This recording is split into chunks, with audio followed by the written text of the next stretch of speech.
Also, the option exists to cheat. The Admiral was a skeleton with a most disconcerting grin. It was the kind of grin which could level walls and cause the most grievous distress in kitchen utensils. Even now the spoons are traumatised to a 1, even that wooden fellow with the dodgy shins. I'm hopeless at introductions, but suffice to say we'd all agreed to follow our bony master into the bowels of a terrible location with no name to retrieve the copious treasure of his mentor and late wife, the Lady Clavicus Al Ghoril. The crew was 6 strong, and we had all squeezed into the dread battle-barge HMS Incorruptible, which to be honest was a motorised bathtub with wheels and a mast fashioned from lies. There was no mast. For 6 days we traversed the swamps and riverbanks in the realm of the air-bickering mud princes, searching for the Obelisk of Gymnosperm, which, according to legend, would point the way to the resting place of the treasure. It was in this land that we lost our quartermaster, Mr. Jonas Kerr.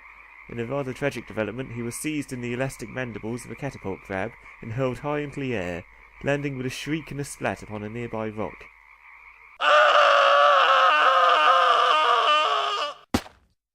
What a beastly development! And as I'm sure you're aware, without a quartermaster we could scarcely be sure of a fair share of the treasure once we found it. However, we figured this would just have to be a bridge we crossed when we came to it. The following week we found the treasure in a cathedral. Forgive me if it sounds like I'm missing great chunks of the story, but to be honest, not much else happened. There was one incident involving a dragon, but all he wanted was directions to Paris and an optician's therein. That's it. Because such things are, of course, never easy, it was no sooner that we had retrieved the 62 boxes of jewels, monies, and miscellaneous gold bits, that a force of 22 ruffians, led by the infamous Duke Ruffian from the House of Ruffian in the disreputable country of Ruffian land, came upon us, armed all with table legs and clad in armour fashioned from bricks. They were like unto a force of chimneys arrayed against our cadaverous master and ourselves.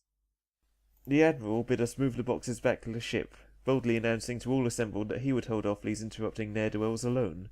Stepping forward and grinning his ghastly grin, he drew his sword, named Foe Tweaker, from its scabbard, laughed an insane laugh, and stood ready to meet the first of his opponents. A youth with no nose, and a face that otherwise should have been handsome, but wasn't, stepped ahead of his fellows and fellowesses.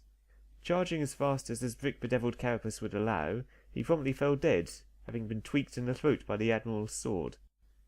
The rest charged en masse, only to trip and fall over, crushing their own Duke into an unspeakable mess of Duke ooze. As they lay twitching and disoriented on the floor, the Admiral skipped whistling about them all, tweaking all who might potentially rise under their own power. That done, we all went home and became unspeakably rich. I now own a pewter scarf.